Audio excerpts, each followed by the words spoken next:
तो कल वाले एपिसोड में वो मैं आपको रत्न गिना था, एक रत्न याद नहीं आया था, और वो अपना वीडियो बंद करते ही तुरंत मेरे को याद आ गया। वो नौवां रत्न है, स्फटिक बोलते हैं जिसको, अंग्रेजी में बोलते हैं क्वार्ट्स। और वो भी बड़ी अच्छी चीज है। और क्वार्ट्स क्या है कि टोटल इंटरनल जो रिफ्लेक्शन होता है ना, उसके लिए बेस्ट मटेरियल है वो।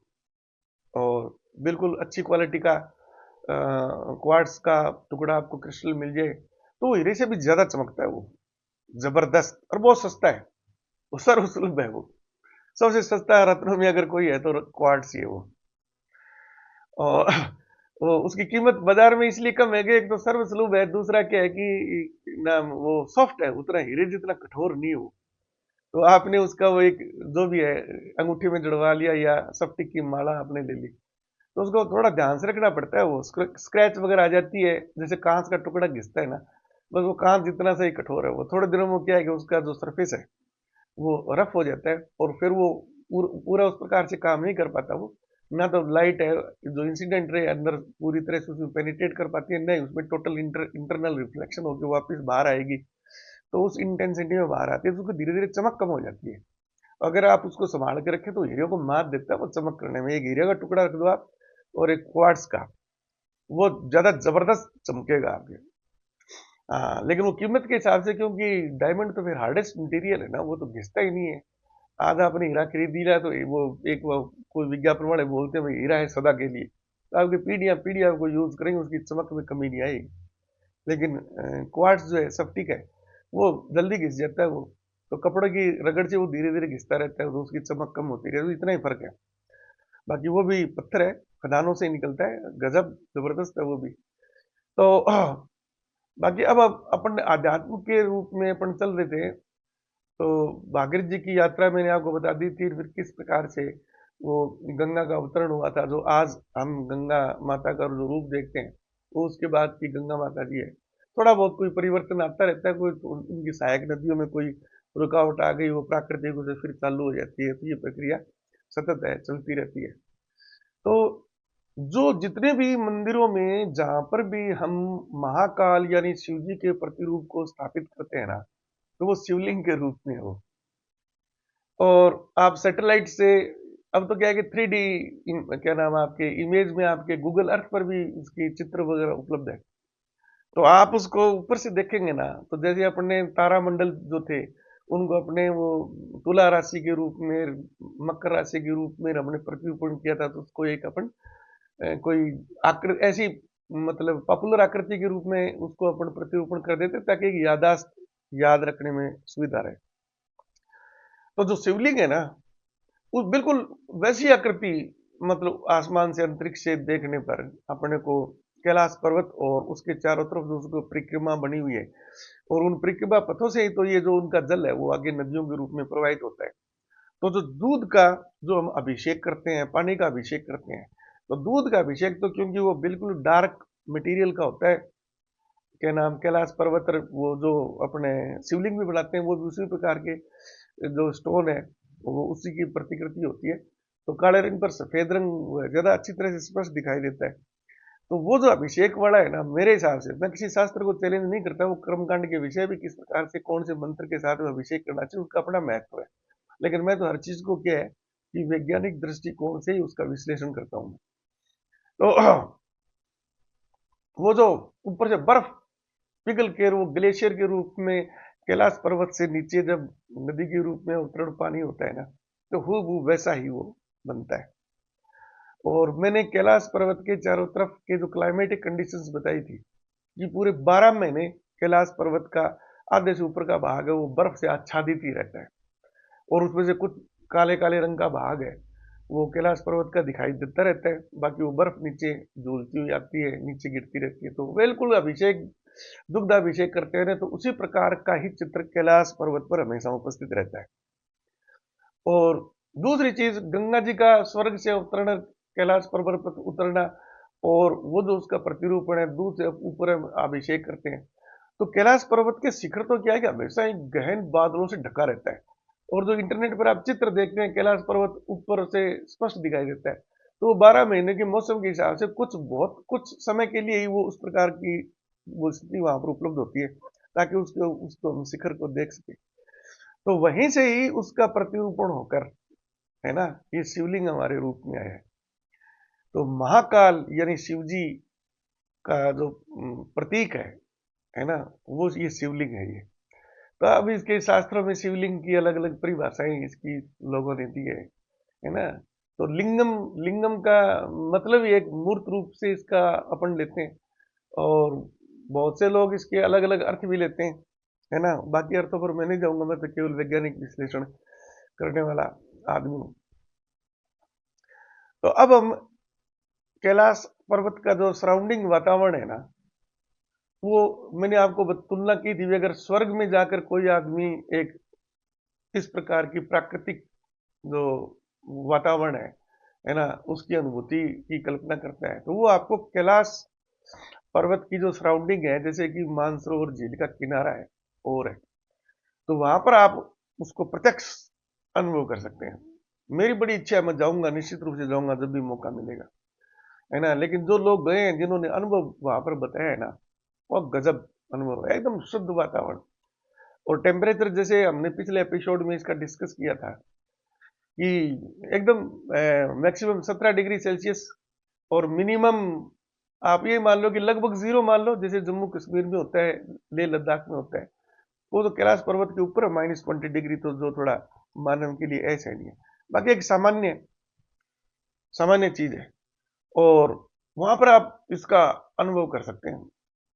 और जैसे परमानंद की स्थिति में मैंने आपको उस दिन बताया था कि कृष्ण भगवान की जो बांसुरी है, मुरली जिसको बोलते हैं, बांसुरी नहीं बोलना चाहिए, मुरली, उसकी साइज के बारे में मैंने बताया था, उसकी डिजाइन के बारे में मैंने बताया था। और मैंने वो साइंस के द्वारा ही बताया था कि बेहतरीन अगर संगीत किसी वाद्य यंत्र से उत्पन्न हो सकता है ना, वो कृष्ण भगवान की मुरली है। तो परमानंद का मतलब अपन आगे इसमें जाएं, है ना, किसी को लेना है तो बहुत आसान चीज है।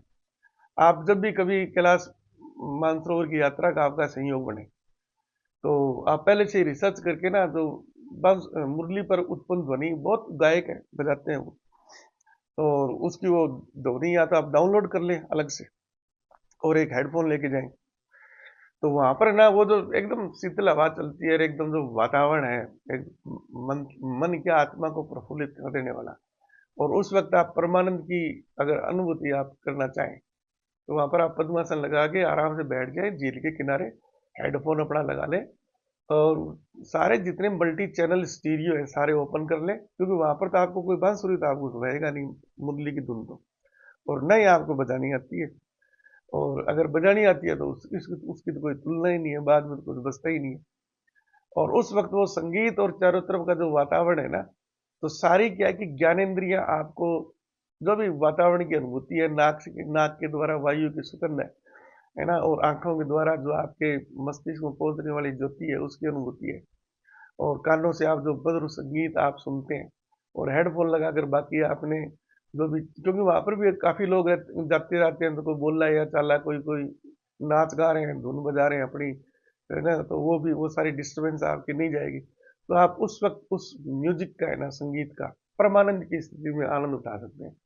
और वो जब तक संगीत आपके कान में बजता रहेगा ना, आपको बिल्कुल बाहरी संसार से आप बिल्कुल कट हो जाएंगे, एकदम पूर्ण समाधि की स्थिति में, ये आप अनुभव कर सकते हैं। ठीक है। अच्छा। और अभी बस अब लगे हाथ क्या कि यहाँ पर भी हम दूसरी चीज का भी वो कर लेते हैं, विश्लेषण। और जो एक कहावत है ना, अंग्रेजी की कहावत है वो, कि व्हाट इज ए स्कल्पचर, एक कोई भी मूर्ति बनी हुई है ना, वो क्या है, तो उसके लिए कहा गया है, sculpture is the frozen music. संगीत है ना, वो संगीत ही उसके अंदर एक कंडेंस्ड रूप में, ठोस रूप में वहां पर आ गया। तो वो तो एक क्या है कि संगीत तो कान का पक्ष हो गया, सुनने के एक वो है, जरिया, मतलब कर्ण जो ज्ञानेंद्रिय है उसके द्वारा प्राप्त वो क्या नाम की परमानंद की उपलब्धि है। मूर्ति है ना, वो आपकी दृष्टि के द्वारा जो आप परमानंद की अनुभूति कर सकते हैं ना, वो मूर्ति है वो।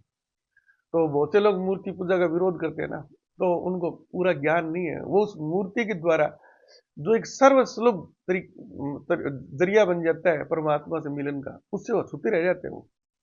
आप ऐसे आंख में ना निराकार की आप कल्पना कर लो, आंख बंद करके थोड़ा सा, तो निराकार में ना आपके बस क्या बोलते हैं, दुनिया भर के ना, कभी आपको पता नहीं क्या दिखाई देगा और कभी आपको क्या दिखाई देगा, क्योंकि आकृति तो आप उसमें कोई निर्मित कर नहीं सकते, वो निराकार है तो निराकार ही है वो।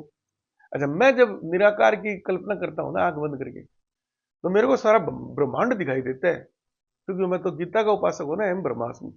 अब मेरे को इस प्रकृति की संरचना, ये तारे तारे तारे तारे, तारे मर रहे हैं, तारे उत्पन्न हो रहे हैं, कोई अंत नहीं है भाई, वहां पर पता लगता है भाई, हे ईश्वर कहाँ तक आपका विस्तार है, अनंत।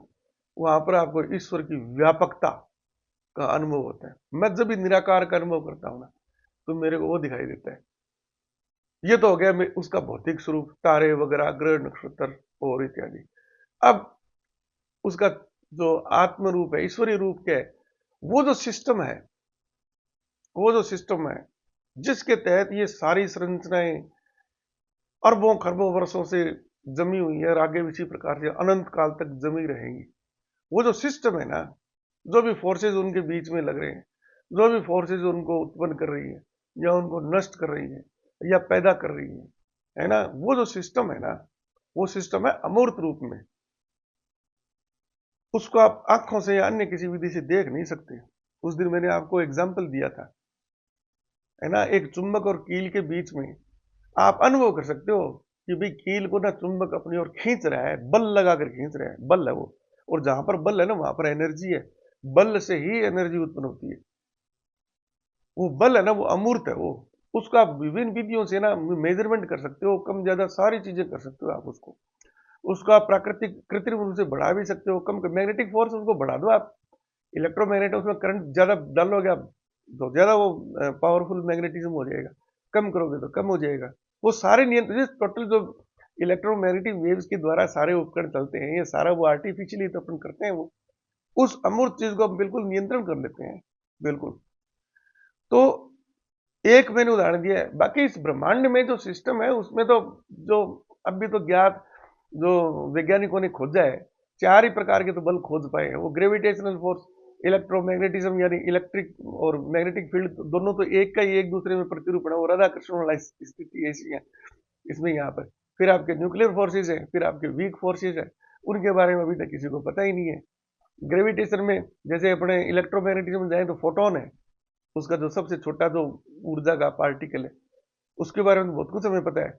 तभी तो अपना सब ये नियंत्रण कर रखा है, जो संचार सिस्टम है सारा वही उसी के द्वारा तो नियंत्रित होता है। बाकी गुरुत्वाकर्षण बल का जो सबसे छोटा एनर्जी पार्टिकल उसको ग्रेविटोन बोलते हैं। अभी तो उसका नामांकन ही किया है, अभी तो उसके पूरे प्रतिरूप का पता नहीं लगा वो किस स्पीड से चलता है। वो उसकी स्पीड अनंत मिलेगी, आपको बता देता हूँ, आज लिख के देता हूँ आपको। और अभी न्यूक्लियर क्या नाम जो फोर्सेज हैं, उनका तो अभी तो वो नामांकन ही नहीं कर पाए। अभी तो वो पार्टिकल्स के झंझट में ही उलझे हुए हैं। हिग्स बोसोन कोई डिटेक्ट नहीं कर पाए, जिसको गॉड पार्टिकल के समान विलक्षण उसकी कैरेक्टरिस्टिक्स मिली थी। और फिर जो वीक जो न्यूक्लियर फोर्सेज है, उसका तो भी अपन नाम ही सुनते हैं, बहुत थोड़ी स्टडी है, लेकिन वो चले जाएंगे भैया, वो आगे बहुत आगे निकल जाएंगे, है ना। और अपन क्या है कि पुरातन पंथी में भटकते रहेंगे। तो इसमें रिसर्च और इस फील्ड को ना आगे बढ़ाने की बहुत ज्यादा बहुत ज्यादा बहुत ज्यादा इसमें स्कोप है। और मैं तो युवा व्यक्ति हूँ, कहता हूँ जो वैज्ञानिक बनने की है ना इच्छा रखते हैं, साइंस पढ़ते हैं, वो यहीं से सीख लिया। वो उनको मैं अनगिनत स्कोप देता हूँ नई रिसर्च करने की। लुइस डी ब्रोगली, उसने पदार्थ के साथ में जो तरंग स्वरूप का उसका जो जुड़ा हुआ होता है ना, उसका नियम उसने बनाया था कि कोई भी गतिमान पिंड है ना, वो तरंग रूप में होता है। अब पिंड मूर्त रूप हो गया, उसका तरंग प्रतिरूप है ना वो अमूर्त हो गया। और उसने उसमें ज्यादा मेहनत नहीं की। उससे पहले अल्बर्ट आइंस्टाइन ने किया है कि विद्युत प्रकाश विद्युत प्रभाव की व्याख्या के लिए उसको प्रकाश के क्वांटम सिद्धांत की खोज करनी पड़ी थी। और आइंस्टाइन ने ना ये माना था कि प्रकाश वैसे तो विद्युत चुंबकीय तरंग है, लेकिन ये भी ऊर्जा के रूप में जब इसको व्यक्त करते हैं ना, तो ये भी पार्टिकल फॉर्म में है, छोटे छोटे टुकड़े हैं, पिंड है ऊर्जा के। ठीक है ना, वो पिंड तो हो गए मूर्त रूप में, और जो ऊर्जा है वो अमूर्त रूप में, यानी एक ही चीज मूर्त रूप में भी है और अमूर्त रूप में, दोनों में हो। उसका नाम उन्होंने फोटोन दिया था। फिर उसकी एनर्जी कैलकुलेट करने के लिए E बराबर एच न्यू उन्होंने फॉर्मूला दिया था। एच यहाँ पर प्लांक का कांस्टेंट है। प्लांक का कांस्टेंट यहाँ पर क्यों आया था कि क्वांटम जो सिद्धांत मूल रूप से तो मैक्स प्लांक का ही है। उसने उन्होंने दिया था रेडिएशंस के रूप में। रेडिएशंस में जब हीट रेडिएशंस और इनसे संबंधित था, उस वक्त उस बेचारे को ये पता नहीं था भी हीट रेडिएशंस है ना, वो भी इलेक्ट्रोमैग्नेटिक जो अपना स्पेक्ट्रम है उसी का ही भाग है। और क्या नाम है, मुझे लगता है आइंस्टीन को भी ये नहीं पता था कि ये जो जो क्वांटम मैक्स प्लांक ने जो नाम दिया था ना, वो हीट रेडिएशन की जगह उन्होंने फिर उसको अलग मान के ना अपना वो ले लिया था, क्या, फोटोन, केवल दृश्य प्रकाश जो आंखों से दिखाई देता है। दोनों को नहीं पता था। दोनों को बाद में हार्ट्स ने वो क्या नाम एक्सपेरिमेंट किया, इलेक्ट्रोमैग्नेटिक जो वेव्स है उसको प्रयोग में बनाया था, उसका वेग वगैरह सारा निकाला था, प्रकाश के वेग के बराबर उसका वेग आया था। फिर लोगों का ध्यान गया, ये प्रकाश भी तो विद्युत चुम्बकीय तरंग ही है। तो इस प्रकार से रिसर्च आगे बढ़ती है। तो डी ब्रोगली वाला तो बड़ा ही वो है। तो डी ब्रोगली ने किया कि जैसे ही अल्बर्ट आइंस्टीन का क्वांटम सिद्धांत पढ़ा जिसमें फोटोन का उसने कंसेप्ट दिया था, तो उसने कहा जब ये सीधे तरीके से हो सकता है ना, तो इसको उल्टा भी हो सकता है। तो उसने दिमाग लगाया बड़ा, कुदरती उसको दिमाग में आया कि प्रकृति में जितनी भी घटनाएं उसको रिवर्सिबल है, उनको उल्टा कर सकते हैं अपन। और अपन पढ़ते हैं क्या नाम इसमें फिजिक्स में, जो अपनी मैकेनिकल एनर्जी है ना, पोटेंशियल एनर्जी है, काइनेटिक एनर्जी है, काइनेटिक पोटेंशियल में बदल जाती है, पोटेंशियल काइनेटिक एक दूसरे को एनर्जी फॉर्म में कन्वर्ट कर देते हैं। तो ये सारे सिद्धांत, तो उसने कहा यार ये भी उल्टा होना चाहिए। फिर उसने ये कंसेप्ट दिया। कंसेप्ट देने के बाद में उसने अपना जो सिद्धांत, पहले तो परिकल्पना ही थी बेचारे की, कभी कल्पना की, उसने सूत्र उत्तर दे दिया अल्बर्ट आइंस्टीन की तरह। लेकिन उसकी परिकल्पना बहुत जल्दी क्या है कि प्रयोगों के द्वारा सिद्ध हो गई, फटाक से पता लग गया कि यार भाई इलेक्ट्रॉन चलता है ना तो ये वेव फॉर्म में होता है, उस वेव फॉर्म के कारण ही तो इलेक्ट्रॉन माइक्रोस्कोप बना था। फिर उसको नोबेल प्राइज दिया था और उसके जो परिकल्पना थी उसको नियम बना दिया। तो बहुत जल्दी उसको नोबेल प्राइज मिल गया था और बहुत जल्दी वो पॉपुलर हो गया था। अल्बर्ट आइंस्टीन तो बेचारा थ्योरी ऑफ रिलेटिविटी को कभी अपने जीवन काल में सिद्ध ही नहीं कर पाया, हो तो न प्रयोगशाला में और कोई कर पाया, तो नोबेल प्राइज ही नहीं मिला उसको, मर गया वो। और बाद में प्रकाश विद्युत प्रवाह के लिए उसको नोबेल प्राइज मिल गया था। तो ये भी मतलब इसमें बहुत ज्यादा स्टडी की जरूरत है, जो ज्ञान योग में लेके चला हो ना, इसमें अपार मतलब संभावनाएं है। तो चलो अपन तो टॉपिक से भटक रहे हैं, वो कहाँ अपन रुक गए थे, हाँ, वातावरण। तो मूर्ति पूजा के रूप में था ना, वहां पर अपन छोड़ दिया था ये टॉपिक। तो कृष्ण भगवान को मनमोहन बोलते हैं ना, है ना, कमल नयन। और कितने नाम है कृष्ण भगवान के, मनमोहन है, कमल नयन है। कमल नयन का तो मतलब है कमल के समान जिसकी आंखें हैं, सुंदरतम आंखें। मनमोहन यानी उसकी छवि ऐसी सुंदर है कि मन को मोह लेती है। मोह क्या है, हिप्नोटिज्म ही तो है, हिप्नोटिज्म की प्रकाष्ठा। और वे सुदर्शन, सुदर्शन भी कृष्ण भगवान का वो चक्र, उसका नाम भी था, और उनका खुद का नाम भी सुदर्शन था। सुदर्शन का मतलब क्या है, जो देखने में अति सुंदर हो, ठीक है ना। और राधा जी का भी नाम कुछ एक, मुझे लगता है प्रियदर्शनी भी राधा जी का नाम है ना। प्रियदर्शनी का आप तो समझ गए आप, प्रिय दर्शनी, जिसको दर्शन करने से ही मतलब प्रेम की अनुभूति होनी शुरू हो जाती है। तो जो मूर्तियां है ना और जो चित्र हैं कृष्ण भगवान के और राधा जी के, वास्तविक तो उनका जो फिजिक था कैसा था पता नहीं है, लेकिन चित्र जो भी कल्पना से बनाता है ना, वो फिर अद्वितीय चित्र होता है। ये मैं जितने भी ये मेरे थंबनेल में लगाता हूँ और लगाता हूँ राधा कृष्ण की हर मूर्तियां देखो आप, मतलब मानव अपनी कल्पना से बेहतरीन मनुष्य या स्त्री पुरुष रूप में कैसा हो सकता है ना, वैसा उनका स्वरूप होता है, एकदम तिखा नाक और चेहरे की बनावट वगैरह, आंखें बड़ी बड़ी एकदम देखने से ही सम्मोहित कर देने वाली आंखें, इस प्रकार का वर्णन होता है। तो ये फिर मूर्ति पूजा का फिर अपने हुआ क्या, अपने को आध्यात्मिक क्या फायदा है। अपन भगवान की पूजा करते हैं, प्रार्थना करते हैं, आप जो भी उनसे मांगते हो, है ना। मैं तो मांगता नहीं भाई, मांगो केवल कल्याण के लिए बोलो, हे राधा रानी ये काम जा रहा हूं मैं, कल्याण करना। कल्याण का मतलब जो उचित है वो दे देंगे, कम दिया ज्यादा दिया संतोष कर लो। ज्यादा नहीं दिया, एक बार लग रहा है तो बचा के रखा उसने, सही समय पर देंगे, अभी आपके लिए फायदेमंद नहीं हो, खतरा बन जाएगा। और आपके अनुरूप दे दिया तो बल्ले बल्ले, फिर तो बस आप ये मानो आपकी मनोच्छा पूर्ण हो गई। वो देख वो करेंगे, वो उचित ही करेंगे। आपका दिमाग है ना, आपकी बुद्धि, विवेक बुद्धि वहां तक नहीं पहुंच पाती, आप लिख के ले लो। और जिस दिन आप अहम ब्रह्मास्मि की घोषणा करने की स्थिति में पहुंच जाएंगे ना, वो तब की बातें होती है वो। तो हम जो भी अपने इष्ट की आराधना करते हैं ना, तो सबसे पहले क्या है कि जो आपके सामने चित्र है, मूर्ति है ना, उसके चेहरे को ही आप देखते हो, फिर आप उसको आत्मसात करते हो, तो आंखें बंद हो जाती हैं फिर। और वो आंखें, जैसे आप आंखें बंद करते हो ना, तो फिर वहां वहां पर आपको परमात्मा निराकार के रूप में, उस साकार के रूप में, उस मूर्ति या चित्र के रूप में आपको दिखाई देता है। फिर उससे आप लिंक करते हो, अपने को जोड़ते हो, फिर जो भी प्रार्थना है, आपका दुखड़ा है, उनके सामने रोते हो, है ना, वो तब भी वहां तक वो सिग्नल उस परमात्मा तक पहुंचता है खटाक से, जैसे मोबाइल से आपने मैसेज भेज दिया है। और परमात्मा तो फिर सुपर सुपर कंप्यूटर है, वहां डाटा फटाफट प्रोसेस होके आपके जो पिछले के कर्म के उसे सारा गुणा भाग होके अंतिम रिजल्ट क्या है, फट से जो वो वापिस सिग्नल आएगा आपके दिमाग में। और वो सिग्नल है ना, अगर आपको अनुभूति के रूप में, तो अनुभूति के रूप में हो जाएगा, और आपके शरीर में किसी प्रकार का परिवर्तन है, तो वो तो थ्री डी इमेजिंग, क्या पता नहीं कौन सी डी इमेजिंग है, वो शरीर में परिवर्तन आ जाएगा। और आपने मान लो कि किसी से कोई काम है आपका, उदाहरण के लिए जो मान लो कि व्यक्तिगत किसी से काम है ना, कोई आपका वो काम कर नहीं रहा आदमी, है ना, जैसे मान लीजिए आपकी बैंक का आपका लोन की कोई एप्लीकेशन है या कोई है, और वो बैंक का मैनेजर आपका मान नहीं रहा, है ना, दो डाटा आएंगे, दो मैसेज आएंगे वहां पे, एक ही मोबाइल से, एक आपके नंबर पे आ जाएगा, वो आपको फायदा, दूसरा उस मैनेजर के खोपड़े में जाएगा वो, खट से उसका दिमाग। और जब आप जाएंगे ना, तो वो कहेगा, "हाँ, नहीं यार, इनका बहुत दिन हो गए परेशान होते हुए, आज इनको मैं राज्य करके भेजूंगा।" वो वहां से ऊपर से आया संदेश, उसकी मनोवृत्ति बदल देता है ईश्वर। ऐसे लेते हैं ईश्वर से लाभ। समझ गए ना, ये सारा अध्यात्म का विषय है। जब तक आप गृहस्थ आश्रम में हो, आपके इस प्रकार के काम अटकते हैं ना, तो मेरी तरह से ही जो भी इष्ट है, जैसे मैं बोलता हूँ, हे राधे राधे, हाँ तो कोर्ट जा रहे हैं, देख बस कल्याण कर देना, तो कोर्ट वाला काम आपका सफल होता ही है। हाँ, पूरा काम नहीं हो पाया ना, तो घबराने की जरूरत नहीं है, हो सकता है एक तारीख और पड़ जाएगी, लेकिन आपका मन है ना, प्रफुल्लित रहेगा, और तारीख अगली पड़ गई तो आप घबराते नहीं, आप 5 और काम बाकी हो अपने पूर्ण करके आते हो।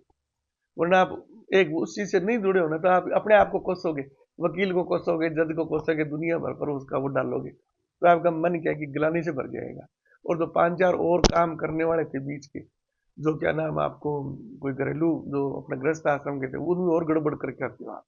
अपने तो कहावत यारो प्रसिद्ध है ना, कि जो रोता हुआ जाता है वो हमेशा मरे की खबर ही लेके आता है। यानी घर से किसी काम को निकलते हैं पर रोते हुए, भाई आए पहले करते निकलेंगे, तो शुभ का तो वहां पर कोई काम ही नहीं है, क्योंकि ना तो आप अपने ब्रेन में कोई शुभ वो डाटा डाल रहे हो, प्योर डाटा डाल रहे हो, तो करप्ट डाटा डालोगे तो करप्ट ही आपको रिजल्ट मिलेगा। ये टेक्नोलॉजी में सारी चीजें रात दिन हम अपना अनुभव करते हैं, मोबाइल यूज करते हैं, फिर भी कभी अपन उसका उस पक्ष के रूप में देख नहीं पाते, बस इसीलिए तो अपन क्या नाम बहुत पीछे रह जाते हैं। तो मूर्त रूप में भी, है ना, आप मतलब ईश्वर की आराधना भक्ति योग यही तो है, फिर और क्या है उसमें भी, वो अंत में चीज तो सभी को एक ही प्राप्त होती है।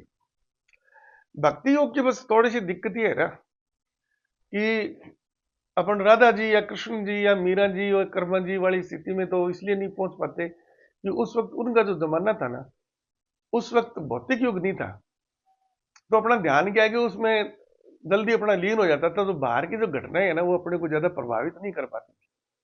यहाँ पर तो क्या है कि वो दृष्टि पर इतना जल्दी हो जाता है ना, क्योंकि एक तरफ तो पैरेलल अपना आधुनिक टेक्नोलॉजी देखते हैं, है ना, अब मान लो कि योग करके कोई मान लो कि सम्मोहन के द्वारा, टेलीपैथी के द्वारा किसी दूसरे व्यक्ति को मैसेज देने वाली स्थिति में पहुंचने के लिए उसका अभ्यास करता है, तो थोड़ी देर में वो, क्योंकि शारीरिक परेशानी तो होगी आपको योग में, परेशानी क्या है, आप पालती मारने के बैठेंगे, आपकी आदत नहीं है, पद्मासन तो आप कब लगाओगे, सीधी ऐसे कमर करके एकदम स्ट्रेट, कितनी देर बैठ पाओगे आप, अभ्यास ही नहीं है, तो थोड़ी देर में वो शरीर तो उसके अनुकूल नहीं है ना, तो आपको ध्यान है वो ज्यादा टिकने नहीं देता, कभी आपकी कमर दर्द हो जाएगी, कभी वो पैर के घुटनों में दर्द शुरू हो जाएगा, परेशानी हो जाएगी, तो ध्यान तो टूट गया वहां से आपका। तो दैनिक क्रियाकलापों में जो, अगर हम आध्यात्म में आगे बढ़ने की कोशिश करते हैं, तो वो दैनिक जीवन की घटनाएं वो फिर वो हताश कर देती है कि यार ये राधा जी तो क्या है कि वो ज्यादा फायदा नहीं देते अपने को यार। चलो अपन बालाजी महाराज की, शरण में चलते हैं। ये लो जी, इष्ट बदल दिया आपने, इष्ट बदलते फिर वो इष्ट कहाँ रहा आपका।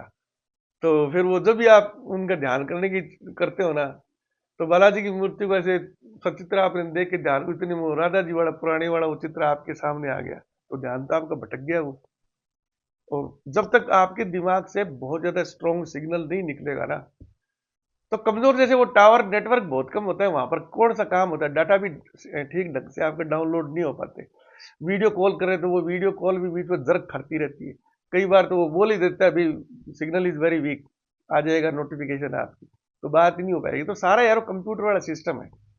तो पहले तो आपका जो दिमागी कंप्यूटर है उसका कंसंट्रेशन के द्वारा यही तो है, क्या नाम, वो क्या बोलते हैं उसको, ध्यान।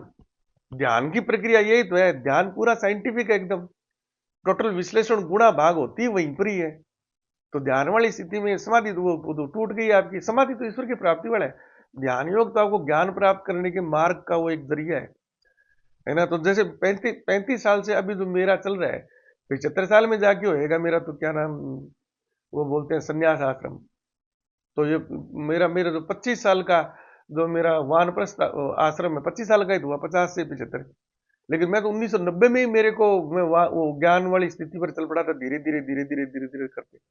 हाँ, ये रिटायरमेंट के बाद में मैं थोड़ा सा पूरा वो हो गया, एकदम फ्री हो गया। सामाजिक जिम्मेदारियों से ज्यादा टाइम दे पाता, वीडियो ही बना रहा हूँ, वरना तो मैं चैनल कभी बना के कभी आपसे अपना रूबरू होना शुरू हो जाते। तो कुल मिला के मतलब क्या मैं, अपना टॉपिक ऐसे भटक जाता है। यस, हाँ। अब तो अपन तो वहीं थे ना अपन, मानसरोवर के किनारे, क्या बात है। हाँ हाँ। अच्छा, आपको आश्चर्य होगा कि आप कहोगे जी वो तो चाइना में है, वो और इस प्रकार से। अरे, जिनके लगन लगी उनके लिए कोई बंधन सीमा नहीं होती। हालांकि मैं कानूनी रूप से वो उनको लीगल नहीं मानता, जो इस प्रकार से अनऑथराइज तरीके से बॉर्डर पार करके जंगलों से होकर वहां पर जाते हैं, कैलाश मानसरोवर फिर वापिस आते हैं, है ना। वो कानूनी रूप से उचित नहीं मानता, लेकिन वो जाते हैं भैया। और जो इस प्रकार के साधु सन्यासी वगैरह हैं, जो यह सोचते हैं भाई अब अपन को शरीर का त्याग करना है, तो वो तो फिर ऊपर चले गए ना। उनके लिए तो सारे वसुदेव कुटुंबकम, ये पूरा ब्रह्मांड है उनके लिए, कि तो उनके लिए कोई मायने नहीं रखता, हो जाते हैं वहां पर। अब वो जाते हैं तो वो क्या रहते कहाँ पर है, क्या खाते हैं, क्या पीते हैं, अपन तो एसी रूम्स में बैठने वाले हो गए ना आजकल। बाहर तो धूप लगती है, वही गर्मी लगती है, सर्दी लगती है। हेलो, ले चलते हैं आपको एयर कंडीशन गुफाओं के अंदर। तो 1500 के लगभग तो गुफाएं ज्ञात है, और अज्ञात कितनी है उसकी तो कोई सीमा ही नहीं है। कोई छोटा मोटा एरिया थोड़ी है कैलाश। वो भी एक पर्वत श्रृंखला है, जैसे हिमालय पर्वत श्रृंखला ना, हिमालय बोलते हैं पर माउंट एवरेस्ट पर्वत श्रृंखला है, उसी का जो केंद्र बिंदु उसको माउंट एवरेस्ट बोलते हैं, बाकी चारों तरफ की पहाड़ियां। ऐसे ही कैलाश के चारों तरफ भी आपको बहुत से पर्वत मिलेंगे। उतना विशाल, उतना विकराल रूप नहीं है कैलाश पर्वत जितना, लेकिन बाकी की चोटियां है ना, वो भी आपके बहुत से छोटे छोटे छोटे छोटे पिरामिड के रूप में है। तो उन पहाड़ों में सब में गुफाएं गुफाएं बनी हुई है, हर पहाड़ है वहां पर, तो गुफा तो उसकी नेचुरल बनावट है, वो तो बनेगा ही बनेगा। तो उन गुफाओं की क्या है कि अंदर से जल के स्रोत भी हैं अंदर, जैसे वैष्णो देवी के आप गए होंगे, अंदर से वो जल ही तो आता है, वो प्रवाहित होके।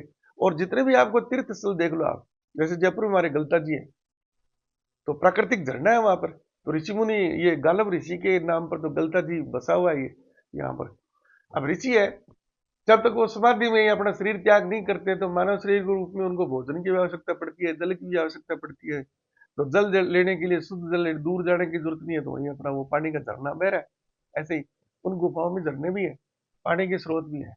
अब मान लो जी, आप कोई भी व्यक्ति है, वो वहां पर अपना ध्यान लगाने के लिए वहां पहुंच गया, है ना। तो वो गुफा के बाहर तो वही टेम्परेचर है जो कैलाश मानसरोवर का क्लाइमेट है। और जैसे जैसे गुफा के अंदर जाएंगे, गर्मी बढ़ती जाएगी, और अंत में आप बहुत गहराई तक जाएंगे गुफाओं में, तो इतना तापमान हो जाएगा कि आप वहां पर सहन नहीं कर पाओगे, गर्मी से भी भयंकर गर्मी। तो जमीन तो अंदर से गर्म ही है ना। तो पहाड़, एक तो जमीन में कुआं खोद दिया, आप अंदर जाओ, टेम्परेचर बढ़ता जाएगा।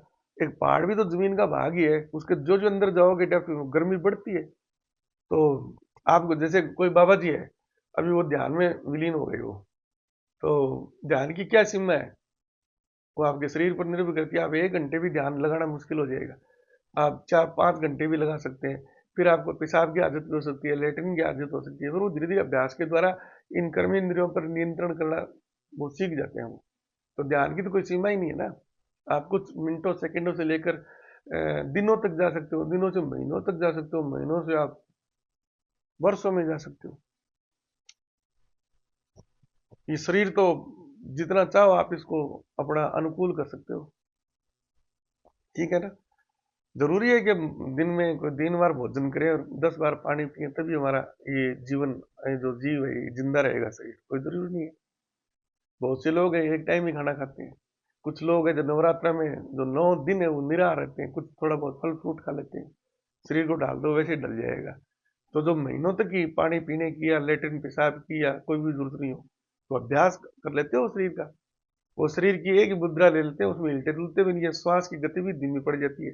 तो आपके शरीर से ऊर्जा बाहर निकलती ही नहीं है। जैसे मेंढक होता है ना, 6 महीने जाता है ना जमीन के अंदर, हार्बिनेशन बोलते हैं उसको, वो बरसात में ही बाहर निकलता है। और भी कछुए वछुए जीव जंतु बहुत है, वो बेचारे, हम उनसे भी तो गए बीते हैं ना। मैं बोला ना कि मानव को बाकी सारी इंद्रियां भगवान ने बहुत कमजोर दी हैं, सिर्फ इस विवेक बुद्धि तेज दे दी, तो बाकी कम है।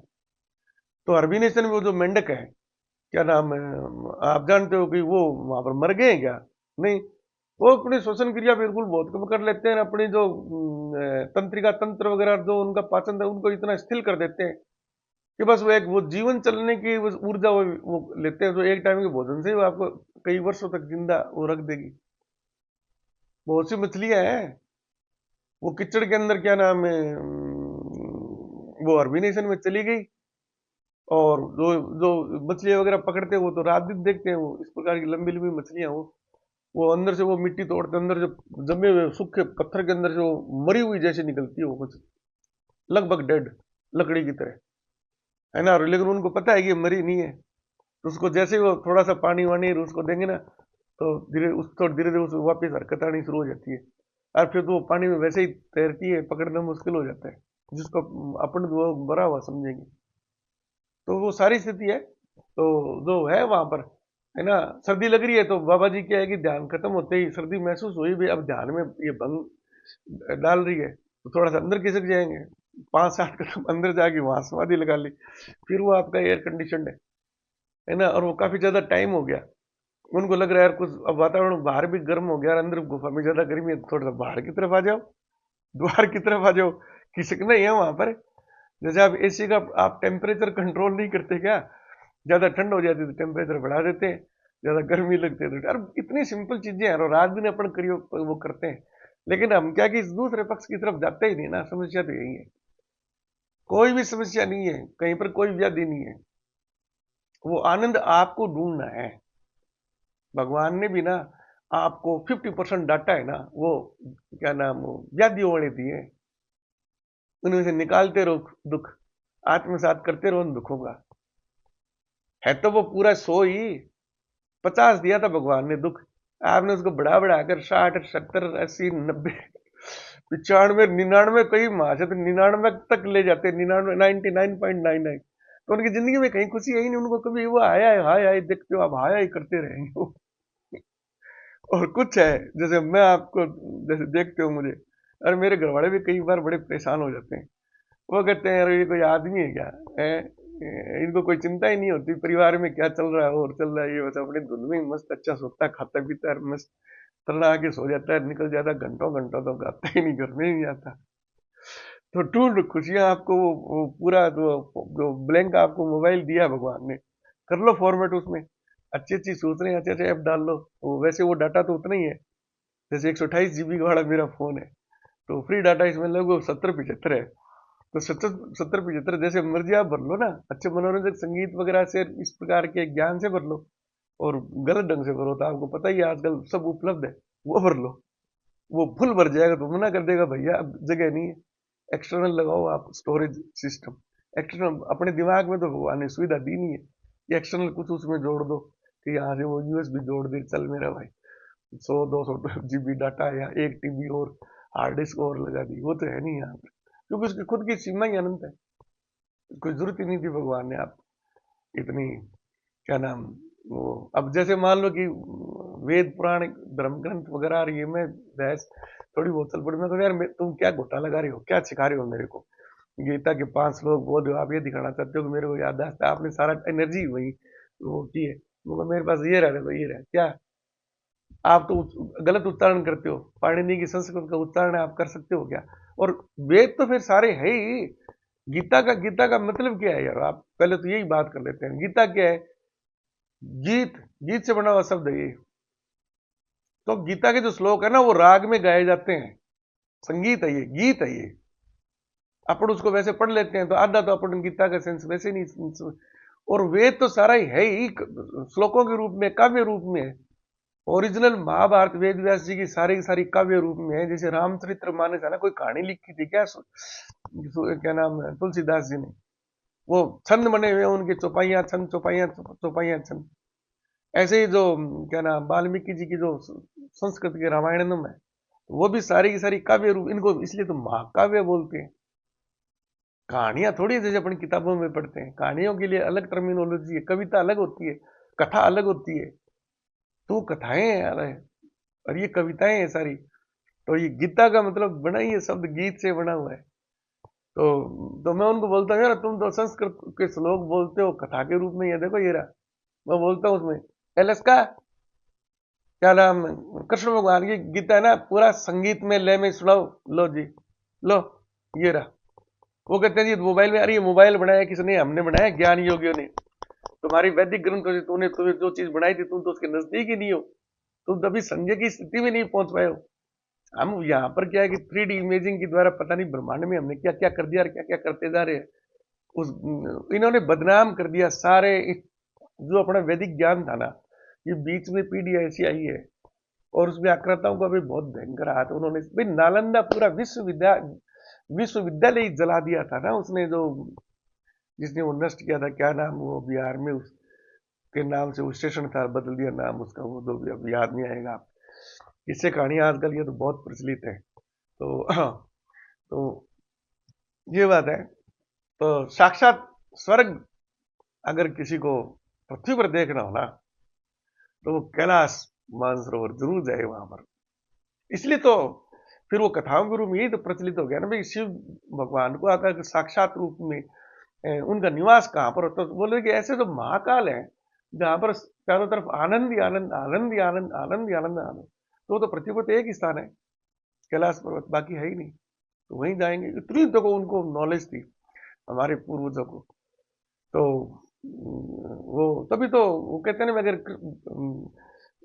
शिव जी की किसी को आराधना करनी है तो कैलाश जाओ। कैलाश पर्वत ही मतलब टोटल अल्टरनेटिव है शिव भगवान का। शिव भगवान का मूर्त रूप में प्रतिरूप ही कैलाश पर्वत है। तो वो बहुत बड़े आकार में है। तो जो मूर्ति छोटी होती है, बड़ी होती है, घरों में अपन जो हमारे घरों में छोटा मंदिर होता है, उसमें कृष्ण भगवान, राधा जी, बालाजी, दुर्गा माता की छोटी छोटी मूर्तियां रखते हैं ना, मंदिरों में बड़ी होती है वो। तो वही रूप है घर में, जो मंदिरों में अपन उसको शिवलिंग के रूप में स्थापित करते हैं। तो जो आज के बाद क्या है कि आपका आपकी जो श्रद्धा है ना, वो शिवलिंग के प्रति बहुत बढ़ जाएगी, क्योंकि इतना ज्ञान शायद मैंने तो नहीं सुना यार कहीं से। तो मैं अपनी बड़ाई नहीं करता, लेकिन आप अपना खुद जजमेंट करना भी, इतनी अच्छी व्याख्या कहीं से मिली हो तो बताना कमेंट वोमेंट में। आपके कमेंट्स वगैरह से ही अपने को क्या है कि वीडियो की जो अपना यात्रा है उसकी डायरेक्शन मिलती है। अन्यथा फिर मैं अपने मूड से बोलूंगा तो मैं अपने मूड के हिसाब से, मुझे लगता है ये मेरे श्रोताओं को पहले ज्यादा बताना जरूरी है, तो ये बताए तो मैं तो अपने फिर वो अपने हिसाब से चलता हूँ। हो सकता है उसके हिसाब से, मेरे हिसाब से आपको जो सूट नहीं करता हूँ। आपको ये होता होगा भी पहले एक बार फटाफट ये चीजें बता दे तो हमें थोड़ा दृष्टि, ये तो फायदेमंद चीज है, सीखना आपको है ना। तो दृष्टि आपको एक बार लग यार, पहले एक बार ये तो पता लग जाए ना। जैसे आजकल यूट्यूब पर जो वीडियो बनाते हैं ना, पहले वो छोटी छोटी क्लिप डालते हैं, ताकि जो देखना उसको पता लग जाए यार हम कहाँ से शुरू करेंगे क्या तक अंत। अगर उसका इंटरेस्ट नहीं है तो वो स्किप कर जाता है दूसरे पर। उसका इंटरेस्ट है तो फिर उस वीडियो को पूरा कंटिन्यूसली देखता है वो। तो मेरे वीडियो सारे कोई फुल थोड़ी देखते हैं। कुछ लोग हैं तो A to Z जो पता, वो A to Z पूरा उसको सुनेंगे, हेडफोन लगा के सुनेंगे, कई बार सुनेंगे। कुछ ये सोचेंगे यार कि बाबा जी यार कुछ बोलता रहा यार, कुछ ठीक सा लग रहा है। लेकिन अभी तो क्या है कि अपने एक वो फिल्मी गाना वायरल हो रहा है, ये फिल्म का ट्रेलर है, उसको देख लेते हैं।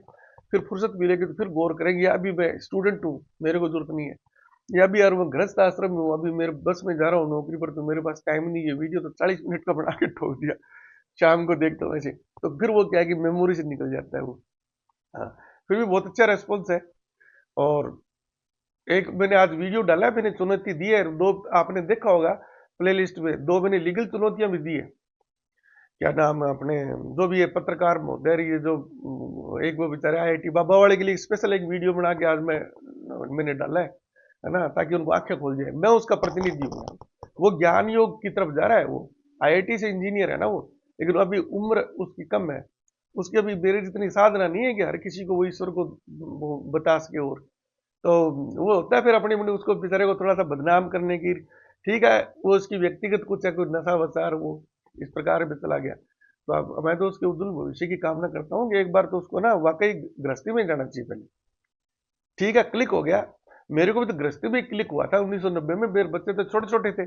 अगर उसी वक्त मैं ऐसा भगवान धारण करके निकल जाता तो फिर मैं क्या नाम वो कर्मयोग वाला तो मैंने तोड़ दिया वहां पर, और वो उसका नियम तोड़ूंगा तो मेरे को तो भुगतना पड़ेगा फिर वो दंड, वरना फिर मोक्ष कैसे होएगी। हाँ, तो उसको थोड़ा भी अपने आप नियंत्रण रखना है, वो वापिस आए। ठीक है, उसको अनुभूति हो गई है। जैसे मेरे को 1990 में अचानक से पता लगा था कि यार जो अपन शिक्षा भौतिक ज्ञान के लिए ना, ये तो ड्राई एंड डर्टी है, सुख है, कुछ रस नहीं है इसमें, आगे आध्यात्मिक जरूरत पड़ेगी। तो यहाँ वहां से मैं धीरे धीरे उस पक्ष की भी स्टडी करता रहा। साथ में अपना जो दैनिक जीवन काम है, बच्चों को पढ़ाना, पालन पोषण वाला, बच्चों को कामयाब करना, उनकी शादियां करनी, वो राधा रानी की कृपा से सब बहुत बेहतरीन हुआ। तो वो भी एक डायरेक्शन लेनी भी जरूरी है। तो जैसे ही है, जो कमेंट करेगा ना उसके हिसाब से मैं बीच में, पहले मान लो कोई और अपने को टॉपिक जरूरी है तो पहले उसको डिस्कस कर लेंगे, अपने को तो करना ही है, टाइम के हिसाब से करते रहेंगे। हाँ, टाइम भी तो फिर सीमित ही है ना। अब मैं कितने दिन तक ये भाषण देता रहूंगा मैं। और अभी हम जाएंगे 10-12 दिन की यात्रा पर जाएंगे, मेरी वाइफ आ गई है अमेरिका से, लेकिन कोशिश करेंगे तभी आपसे जुड़े रहेंगे। इसमें क्या है, कार में बैठ के बना देंगे कोई जबरदस्त चीज आपको, तीर्थ स्थल या कोई ऐसी विशिष्ट मुझे लगा भी अपने दर्शक भाइयों को दिखाने की जरूरत, दिखाएंगे आपको। और उस वक्त वीडियो में हो सकता है मेरी पत्नी से भी आपकी मुलाकात हो जाए। हाँ, तो धन्यवाद, शुक्रिया। हाँ, वीडियो को लाइक शेयर जरूर करो। और वो जो 3 वीडियो है ना, 2 तो जो मैंने जो चेतावनियों के रूप में अंग्रेजी में हिंदी में वो दिया है, उसको तो वायरल कर ही दो, ताकि ये ना माइक लिए एक दिन मेरे पास आए, मैं उनको बताऊं। मैं सबको हिसाब किताब उत्तर पत्र कर दूंगा, जो इन भगवानधारियों को बदनाम करने की जो वामपंथी न्यूज चैनल वगैरह लेके बैठे हुए एक एजेंडे के तहत विदेशों से खा खा के पैसे यहाँ पर मोटे हो रखे हैं, हमारी सनातन संस्कृति को बदनाम करते हैं, उनका मैं उधेड़ दूंगा एकदम से, जिसको बोलना है आप देखना। अरे किसका है वो, हो सकता है क्या किसी का इतना अध्ययन है? मैं दोनों पक्ष में, साइंस साइंस में भी उसी लेवल पर हूँ, अध्यात्म में भी उसी लेवल पर हूँ। और हमारे क्या है कि ये जितने भी मंडल बने हुए हैं या क्या नाम हमारे मठ बने हुए हैं या जो और बने, वो अभी भी क्या है कि उस एक पक्ष को ही लिए जा रहे हैं। वो उस दूसरे पक्ष को ज्ञान में शामिल नहीं करेंगे ना, तब तक क्या ना तो उनको फायदा होगा, ना सुनने वालों को वो फायदा होगा। अब वो ऐसे बैठ गए जी, वो संस्कृत के वो धड़ाधड़ धड़ाधड़ गीता के, रामायण के, महाभारत के वो श्लोक बोलने जा रहे हैं, उनको खुद को ही पूरी समझ में नहीं आ रहे। संस्कृत अपनी बोलचाल भाषा ही नहीं रही यार, है। आज मान लो कि फिजिक्स कोई बेचारा हिंदी में पढ़ने की कोशिश करे तो 10वीं 12वीं बीएससी तक तो लेवल को दिख जाएगा। तो आगे सारी रिसर्च अंग्रेजी में है, तो मूल तो जो उसका सेंस है ना, वो अंग्रेजी में ही समझ आ पाएगा। हाँ, मैं तो भारत सरकार से भी ये निवेदन करता हूँ कि ना फटाफट शब्दावलियों में टर्मिनोलॉजी के हिंदी के अंदर सर्व मातृभाषाओं पे इंजीनियरिंग वगैरह के सब के सब्जेक्ट लेके आओ, तब भी अपना इंडियन ओरिजिन, जैसे मूल रूप से मैं तो मातृभाषा हिंदी थी, तो क्या नाम है, 10वीं तो हमने पढ़ाई तो सारा हिंदी में था। फिर अचानक में साइंस लेने से हायर स्टडीज के लिए 11वीं के बाद में अंग्रेजी मीडियम आया, तो बड़ी दिक्कत आई थी शुरू में। थोड़ा अंग्रेजी को समझे या भौतिक विज्ञान के नियम समझे, और 1-2 साल तो उसी में व्यतीत हो गए। फिर वो अंग्रेजी थोड़ी मतलब समझ बढ़ती गई, तो अंत में जाकर जैसे आज मैं अंग्रेजी में बोलना शुरू कर, तो सबसे सुविधाजनक मैं फिजिक्स को भी बोल सकता हूँ। और जो अपना जो ये जो ज्ञान है ना, वैदिक संस्कृति वाला ज्ञान, इनकी तो मतलब सत्यानाश जिसको बोलते हैं ना, अधिकतम सत्यानाश तो उन्होंने किया है जो इसकी अंग्रेजी में ट्रांसलेशन बोलते हैं। राम शब्द है तो उसका उच्चारण रामम, तो ये संस्कृत का शब्द है। ध्वनि सबसे महत्वपूर्ण है यार। गायत्री मंत्र बोलते हैं तो बोल दो आप ओम भूर्भुवः स्वः तत्सवितुर्वरेण्यं, उसका कोई अर्थ नहीं है। एक आप उसको जो उचित ध्वनि उसके लिए बनी उसमें गाओ आप, उसका प्रभाव एक अलग ही होएगा। राम को रामा लिखते हैं, योग, हाँ बोलो आप योग, आनंद आता है। जुड़ना, जुड़ाव, योग शब्द के उच्चारण से जुड़ाव महसूस होता है। उसको अंग्रेजी में योगा, योगा, योगा से कोई अर्थ नहीं निकल रहा है। रामा, कृष्णा, कृष्णा तो चलो एक एक वो सब भी मिलता तो थोड़ा जज जाता है ना।